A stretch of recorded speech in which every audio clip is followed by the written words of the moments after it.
Malawi, Camera. Yeah, I need to Samuel Lala, good morning, how are you?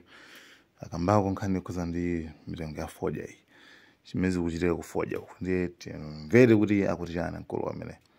Yes, well, comrades. Good evening, everyone. How are you? Mwaswera bwanji, muli bwanji. Kumene muli ena mwazuka bwanji.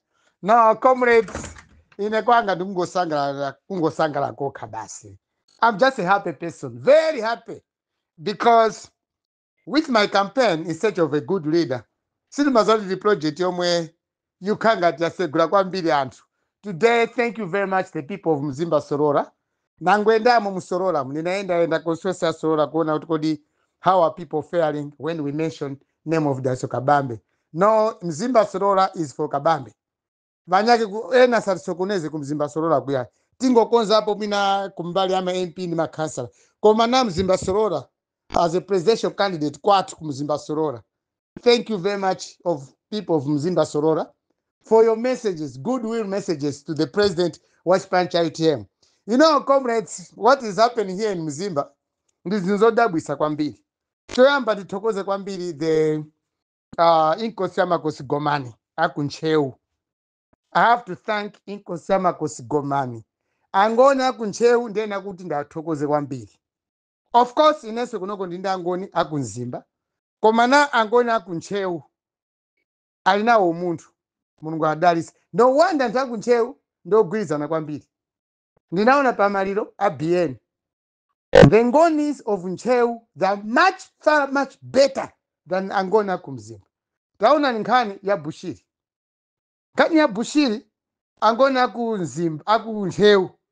Paka kulemba kata kwa Tony Jane, mwana watu asapite ku South Africa. Ndi mafumu hapa ngono angapange zimene zozo. Maka kuno Kumzimba. Mafumu Kumzimba, they don't protect their people. But people of Ncheu, ambuya kudariseni. No wonder, kunachoka muntu wanzeru kwambiri Saros Chilima imeti kumulira mpaka panopa. May so keep on rest in peace. Kungolemba karata yabwino. That's what chiefs must be doing in Malawi. Kwa mafumu, but they're used by politicians. Monga ineyo kuno kuzimba. Campaign yanga pakati pa inasoko nizeka because of mafumu. Instead of mafumu support is meant kupanga anthu wamba. Anthu omwe tufuna tipange chituko kuzimba kuno. Anthu omwe tikuwasankhira azisogolera bwino kuti mafumu atazasangalali. Basi mafumu athu kunoko amatipondereza. Pamene mafumu akunchewu, angwena akunchewu. Mwina chikoti nacho wa Swaziland. Then good.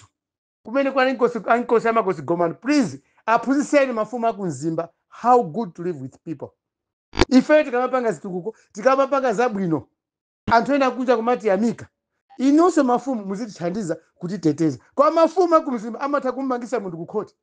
Khoti la boma kapena kumsika ulisika ng'ombe. Very useless things.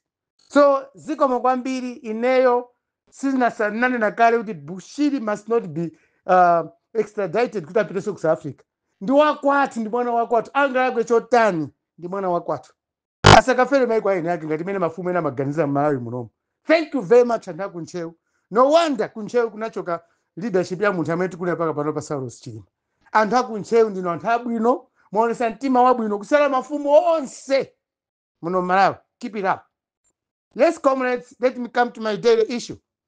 Mwaonatu ndinazanena kuti alima fodya akuvale zilimbe because next year salima so fodya. Mwazoonatu kanengo. I'm happy that comrade Julius Smith anazalembaso. Kwa manane na kale kuti fodya waku Malawi panopa. Saenda malonda. And malonda fodya wa panopa. Amena kugula fodya wanawonso. Aukagurisaso gwina. That middleman. How can you let legal men, middlemen, kumagula fodya afuna kamgurisaso pa price catch with? Mitengo imene upangidwa ku auction floors iyi. Njama middlemen. Mavenda ochangamuka amena kugula fodya. Pa international market fodya amene akagula ndalama zambiri kwa basi. Because pasikula pasi pano fodya masiku ano ndi industry imodzi omwe anthu samatani maiko ena samali. So Malawi panopa fodya akugula wawa. Akugula fodya ndi mavenda. These are vendors. They know nothing. They just want to manipulate my farmers out. Dinane nato. Fertilizer my farmers anagula modula. Nthawi imene dola ili mphamvu kwambiri. Kwa chatu inaita tamphamvu. Taona ni panopa kusika. Akutukwana na ukhawo kati. And the Central Region, ndimene amalemba kwambiri Ford kwa Chakwera. See how the people of Central Region are suffering. Anasiya kulima chimanga chambiri kumalima Ford. Taona ndimene akulira. Chili chimanga ukhoza bwana nazo kulimba kumakadi. Koma Ford kusuta zo Ford ansama suta kwambiri masiwa. Ama suta Ford. There are very few people. Koma Ford ugulidwa ngati vendor. Akukanga ni mavenda ndimene agula. Ma middlemen amene agula Ford amene. Not azungu ena jama gula kale Ford. The reason being, we have got a very, very stupid leader, a leader who knows nothing. Tini msogolo wa ziko, yemwe samazi wati Ford ya makarabani. Ani msogolo wa ziko, akuchoka kumene Ford ya mani midwa bwino, kulilongo, Central Region.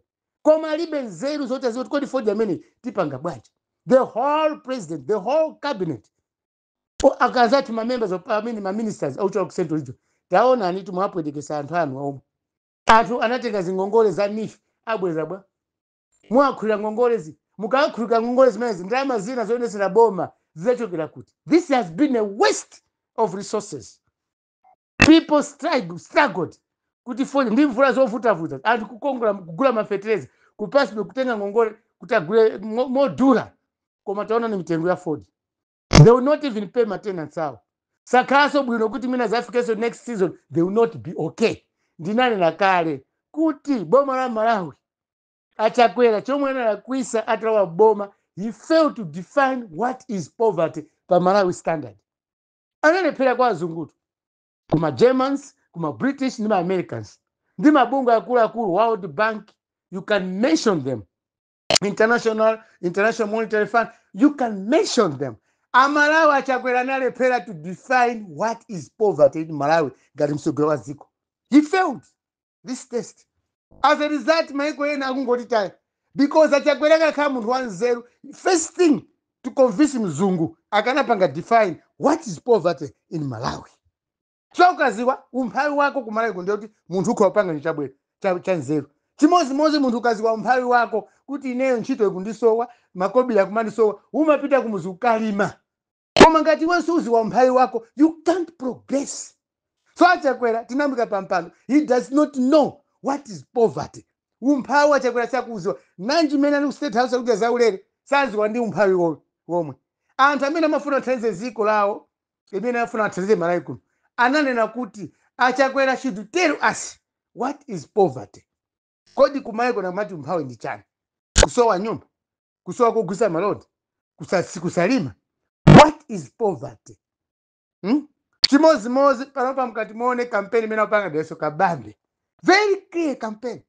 He talks about how akuziwa poverty. Deso Kabambe knows what poverty is. That's why Polongo Solantu Tosefe sitimachedwa kumva zina kunena. Tizapanga ichi. What is poverty? Kuyankha fusori suti kapena mango yankha ngati mklasi. Umayankha through actions.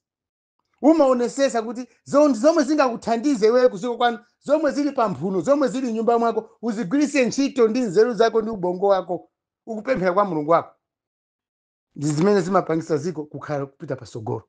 Olo pabanja kuyendesa boma imakhala ngati nyumba. Munyumba mkamadya zakudya zokuba anasamaneneka. Komanso nawenso mwina umangonenepa mwachabechabe. Chimozi muntu kumadya zakudya zongoti basi makamaka ngati mafumu. Amadya zinthu zongoti basi kuyamba milandu dala, kusokoleza nkhani katangale, muone mafumu aku Malawi amene amanenepera. Ena vimimba vazikulu, ena alibe nzeru, ena mavalido awo amangovala ngati ana ang'ono. You know what?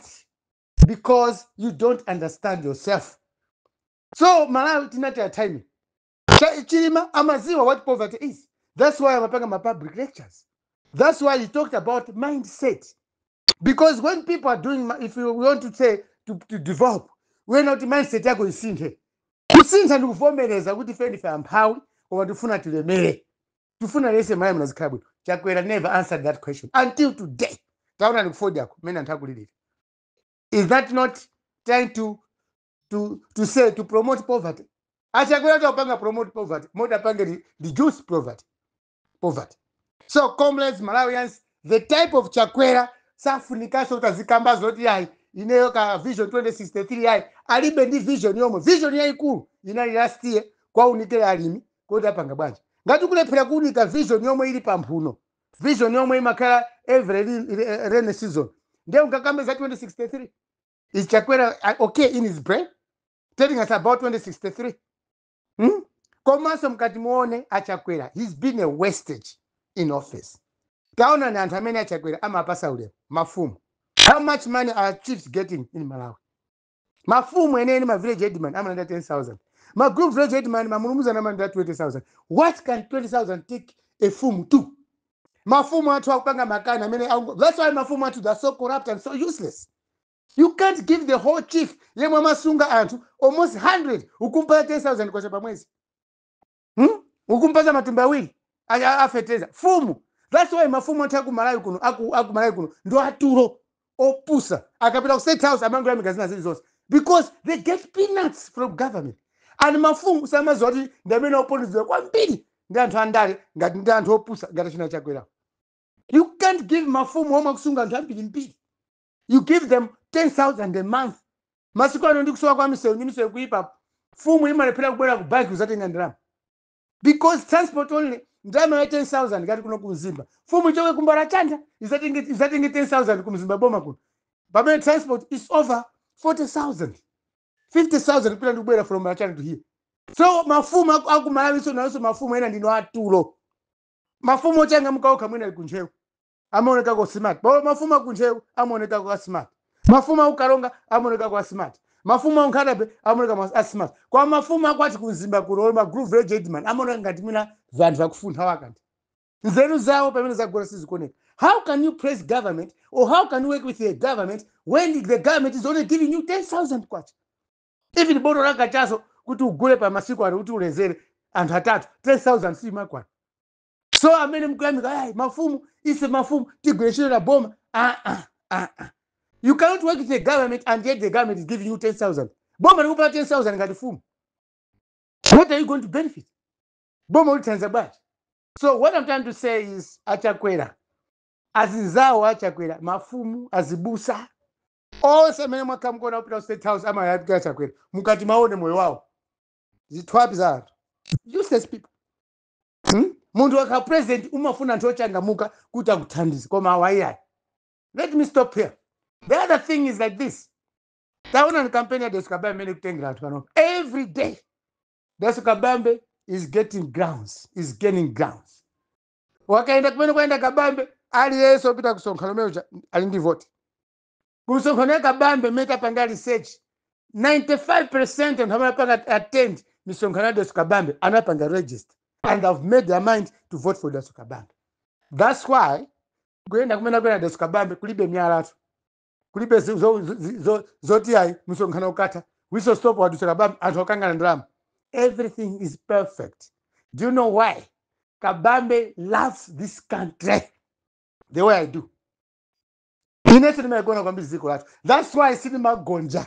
Ndipo ineyo sagonja kwanga ndikaona kuti munthu ndi chisilu. Kani msogolo wa chipani, kani msogolo wa chalichi, kani msogolo wa mafumu, ngati chili chisilu. I don't bow down. I still look to the star. The star that God gave me. The star that God showed me to look at. Ndiye chavuta papa. Anthu ena amamudela Kabambe. Hayi Kabambe, ya sangapenga Saulos Chilima. Saulos Chilima anapanga set the ground. Anapanga set field. Nkhondo akulu akabambe amene atazitenge chibulano wa chipani cha UTM. Anasanzika Saulos Chilima. Ine ndikamwalira msadandaule. Tipitirabe usogoli movement yatu. See now.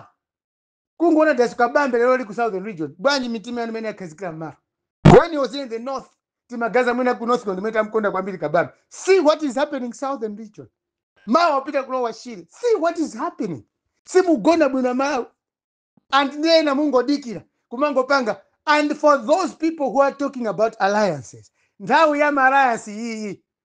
Participant zina asogena zipani. Ango dikira alliance. They're doing nothing. And I'm saying this here in Mzimba. Zipani zina sisi kumaziwika atu kunogo ya. Zimangooneka mwene tikakapa TV. Kuta ya expedition hiyo akapa alliance. Pa ground pa libe. Why do you want alliances? That's being selfishness. Why can't you just join a party that is growing? The way UTM many ukura panopa UTM. Kabambe came from DPP. Saulos Chilima came from DPP. Mutumbuka is coming from a private sector. Kariati, you know, she's been a politician. And Hakarapamoza Kumana. They're working for the goodness of this country. Why can't he join them to campaign? Sizifunika so drama izizi yayi. Campaign yaikulu ungo ikapo mtima tinakumala iko ndikavota kabambi tizakhale bwino. Kukhala bwino usazembera kuti uzingodikira anzako pa campaign kumango anyoza. Ah ino yayi. Inama ninyoza anthu ambiri amaninyoza. Kuma ninyoza zisina zokhuza zoti kodi kunyoza na mwantundwani. Maka anzathu MCP. MCP, they have failed this country because their president has failed to convince the international, I mean the world, what poverty is in Malawi. Even Chakwera does not even know what corruption is, and even the negative impact of corruption, Chakwera samaziwa. Even to select good people to work with him, Chakwera samaziwa. About DPPs in the camp, we don't talk about old people. Old people stay in their houses. And anthu okalamba kumaiko akunja ngati china mtalika amakhala kuma old homes. Ndefe kuno munthu mukamtenge ku old home ku page house aphaleso asogolezi ko at 87 years. Are you serious, Malawians, comrades? Ineyo chimene nena kale maosiza ndawawo. Ndinanena kale MCP it will campaign itself. Aya opposition ili mkati mwa MCP momwemo. See what is happening between Mumba and uyu mwana wang'ono Chimwendo Banda. See what is happening. MCP ikuzipanga demoralize yeka, ikuzitesa yoka. For a good message to those people from other parties. Amene antwana kukuzani kuti yayi. Iniyo pa MCP mwayimainde takukondani. Koma napa usogole wa MCP hapa. Bali msinzi chipani. I understand I was talking to the highest office ya QTM. No sazipani zina amene mwasankhidwa kuma primaries zikaya kuti. Ngati mkona kumene simu khala bwino. Join the campaign ya DK. Tango join ya president. Tipezeni mavota ya president. Tikuziweni. Akazowa mboma president pa ntchito zambiri mbiri zomwe ziliko ku boma likasinda. Musatayena kamuti ya kumene kwa inecho my advice is like this. Kandi wa DPP, kandi wa MCP. Chua mavuta osegulelani ku MCP tikwazi wakati. Achakwera libe nzeru. Cannot keep you. Oh, what is promising you, he cannot do it after winning elections. Alikari boma is failing. Tauna na lima kusente jemena kufutikira. Ku DPP, munasanka munu nkalamba. He will not even help you. And kuinazo zisango kukagovuta. Sayenda so from Chitipa to Sanje. Kutaenda amene wawa campaign. Sayenda mtalika. Asa kugesa ni mkwai mwini pakati panseo. Make your decisions now. Pali makampeni atu, campaign ya UTM, si ufuna zambiri tu ya. Iniyo kwa kausi pani komweko, but tell the people to vote for Kabambi. Mwapanga campaign ya UTM. Kamufuna pa MP, zione, ngati mukanika, join the winning team. Next time, muzakara. Ngati mumwa lero liga. Politics is not about ukalipajisa nkumba fapo mwepo. Comrades, I'm still alive. About my programs, Move and Maradium was still making some arrangements. Kwa mapanopa tiliko kai busy, ndi mena zatu kwenda kurowa shiri ya president, mena panga mahuisto stop. Akamaliza mahuisto stop is when you see me kuti Maradio se Malawi muzamva Comrade Dwala au kuza nchilungamo. Koma maosirizira. Mafumu aikosi yamakosi gomani. Apuziseni mafumu akunzimba. Asiye upondeza nthawo asipanga zimene nyomu kupanga. Nonse ndina angoni, ndino munabwera kumalawi kuno, ndino angoni. Koma khadwe mwaonesa kwa Bushiri. Thank you very much and good evening. Thank you. Malawi, Camera.